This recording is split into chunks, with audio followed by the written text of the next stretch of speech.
සුබ දවසක් ඉතින් හැමෝටම අදත් මම අලුත් වීඩියෝ එකක් ගෙනාවා කොහොමද ස්ථාවරතන් පොතවල පොඩි අනුපාත කියලා මේ දවස්වල. ඉතින් අද හරියටම බැලුවොත් 2025 මැයි මාසේ 18 වෙනි ඉරිදා දවසක් තමයි අද. ඉතින් අද කොහොමද මැයි මාසේ මැද සතිය වෙනකොට ඉතින් අවසන් සතිය වගේ වෙනකොට කොහොමද ස්ථාවරතන් පොත කියලා 2025. ඉතින් මම අද ගෙනාවා සම්පත් බැංකුව, HNB බැංකුව, ඊළඟට RDB බැංකුව, මහජන බැංකුව, සෙලාන් බැංකුව, කමර්ෂල් බැංකුව, ඒ වගේම පෑන් ඒෂියා බැංකුව, ඒ වගේම අවසානයේ විතර NDB බැංකුව. ඉතින් මෙන්න මේ බැංකු කීපය තමයි මම ස්ථාවරතන් පොත ගෙනාවේ කොහොමද පොඩි අනුපාතය කියලා 2025 මේ මාසේ 18 වෙනි ඉරිදා වෙනකොට. ඉතින් අපි බලමු පළවෙනිටම සම්පත් බැංකුව කොහොමද පොඩි අනුපාතය කියලා. මාසය සඳහා 6.75යි, මාස 3ක් සඳහා 7.2.5යි, ඒ වගේම මාස 6ක් සඳහා 7.5යි, ඒ වගේම අවුරුද්දක් සඳහා 8%ක පොලි අනුපාතයක් ගෙවනවා කල් පිරීමේදී, ඒ වගේම මාස 13 සඳහා 8%ක පොලි අනුපාතයක්. ඉතින් ඔයාලට පේන ඇති පිළිවෙලින් කොහොමද අනිත් ඒවා කියලා. ඉතින් අවුරුදු 5ක් සඳහා 11.5ක පොලි අනුපාතයක් ගෙවනවා කල් පිරීමේදී. ඉතින් මම හැම එක ගැනම කියන්නේ නැහැ පොලි අනුපාත වීඩියෝ දික්කේදී ඔයාලට බලාගන්න පුළුවන් කොහොමද පොලි අනුපාත කියලා අනිත් මාසවල කොහොමද කියලා. මේ විදිහට තමයි සම්පත් බැංකුවේ තියෙන අවුරුද්ද සඳහා 8%ක පොලි අනුපාතයක් තමයි ගෙවෙන්නේ. ඉතින් අපි ඊළඟට බලුවොත් HNB බැංකුව දෙවෙනි බැංකුව ඉතින් කොහොමද කියලා මාසයක් සඳහා 6.75යි, මාස 3ක් සඳහා 7යි, මාස 6ක් සඳහා 7.2.5යි, ඒ වගේම අවුරුද්දක් සඳහා 7.5ක පොලි අනුපාතයක් තමයි ගෙවන්නේ. ඒ වගේම අවුරුදු 5ක් සඳහා නම් 11.5ක පොලි අනුපාතයක් ගෙවනවා. ඔයාලා ඉන්ටර්නෙට් බැංකින් හරහා ස්ථාවරතන් පොත දරනවා 0.2.5ක්. ඒ කියන්නේ අවුරුද්ද සඳහා 7.75ක පොලි අනුපාතයක් ලබා ගන්න පුළුවන්. ඔයාලගේ ජංගම දුරකථනයක් හෝ වෙබ් බ්‍රවුසර් භාවිතා කරලා ඉන්ටර්නෙට් බැංකින් වලින් එකක් දැම්මොත් HNB බැංකුවේ. ඉතින් අපි ඊළඟට බලුවොත් RDB බැංකුව කොහොමද කියලා. මාසයක් සඳහා 6.2.5යි, මාස 3ක් සඳහා 6.75යි, මාස 6 සඳහා 7යි, අවුරුද්ද සඳහා 7.2.5ක පොලි අනුපාතයක් තමයි ගෙවන්න පිරීමේදී.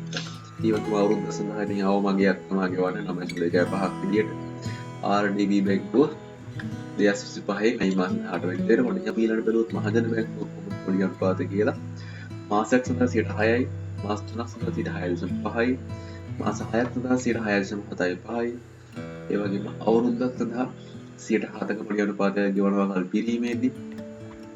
ඒ වගේම අවුරුදු 5ක් සඳහා 9%ක පොලි අනුපාතයක් ගෙවනවා මහජන බැංකුවේ. ඉතින් මේ විදිහට තමයි මහජන බැංකුවේ පොලි අනුපාත තියෙන්නේ 2025 මැයි මාස 18 වෙනිදා වෙනකොට. ඉතින් අපි ඊළඟට බලුවොත් සෙලාන් බැංකුව. සෙලාන් බැංකුවේ කොහොමද පොලි අනුපාතය කියලා. මාස 3ක් සඳහා 6.5යි, මාස 6ක් සඳහා 6.75යි, මාස 12ක් සඳහා 7යි, ඒ වගේම අවුරුදු 5ක් සඳහා නම් ස්ථාවරතන් පොතක් දානවා 10.5ක පොලි අනුපාතයක් තමයි ගෙවන්නේ සෙලාන් බැංකුවේ. ඒ වගේ පේන වැඩි පොලි අනුපාත සෙලාන් බැංකුවේ මැයි මාස 18 වෙනිදා වෙනකොට පොලි අනුපාත. ඉතින් අපි ඊළඟට බලුවොත් කමර්ෂල් බැංකුව. ඉතින් මම වීඩියෝ එක ඉක්මනට කියාගෙන යන්නේ වීඩියෝ එක දික් වෙන ඉඳලා ඔයාලා බලා ගන්න පුළුවන් නවත්තලා කොහොමද පොලි අනුපාතය කියලා. මයිකින් එක කියන්නේ එක වීඩියෝ එක දික් ගැස්සෙනවා. මාසයක් සඳහා කමර්ෂල් බැංකුවේ 6.75යි, මාස 3ක් සඳහා 7යි, මාස 6ක් සඳහා 7.5යි, ඒ වගේම අවුරුද්දක් සඳහා කල් කිරීමේදී 7.5ක පොලි අනුපාතයක් තමයි ගෙවන්නේ. ඒ වගේම බලුවොත් අවුරුදු 5ක් සඳහා ස්ථාවරතන් පොතක් දරනවා මේ වෙලාවේ 10%ක පොලි අනුපාතයක් තමයි ගෙවන්නේ කමර්ෂල් බැංකුවේ. ඉතින් මෙතන වලට පේනවා EFD කියන්නේ ඉන්ටර්නෙට් බැංකින් හරහා ස්ථාවරතන් පොතක් දරනවා කොහොමද කියලා. ඉතින් HNB බැංකුව වගේ 0.2.5ක අමතර පොලියක් තමයි ගෙවන්නේ HNB බැංකුව වගේම කමර්ෂල් බැංකුවෙත්. මේ විදිහට තමයි කමර්ෂල් බැංකුවේ පොලි අනුපාත තියෙන්නේ. ඉතින් ඊළඟට බලුවොත් අපි පෑන් ඒෂියා බැංකුව. පෑන් ඒෂියා බැංකුව දැන් මට ලිස්ට් එකවල එකතුම බැංකුව. පොලි අනුපාත බලුවොත් මාසයක් සඳහා 6.5යි, මාස 3ක් සඳහා 6.75යි, ඒ වගේම මාස 6ක් සඳහා 7යි, ඒ වගේම අවුරුද්ද සඳහා 7.5ක පොලි අනුපාතයක් ගෙවනවා. මාස 13ක් සඳහා 7.75යි කල් පිරීමේදී.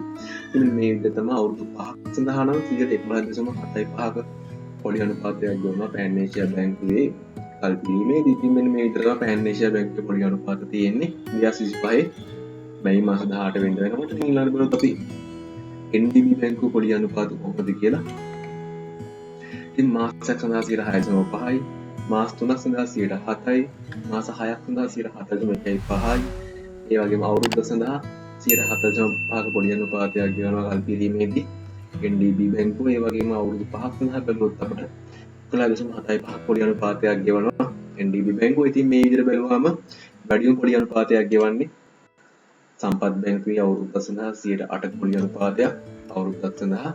ඊළඟට බැලුවොත් කමර්ෂල් බැංකුව සහ HNB බැංකුව පොඩි අනුපාතයක් 7.5 සහ කමර්ෂල් බැංකුවේ 7.5 විදිහට අවුරුද්ද සඳහා. ඉතින් මේ තමයි පොඩි අනුපාත තියෙන්නේ දෙවෙනියට අවුරුද්දක් සඳහා වැඩිම පොඩි අනුපාත විදියට. ඉතින් මේ විදිහට තමයි 2025 මැයි මාස 18 වෙනිදා වෙනකොට පොඩි අනුපාත තියෙන්නේ.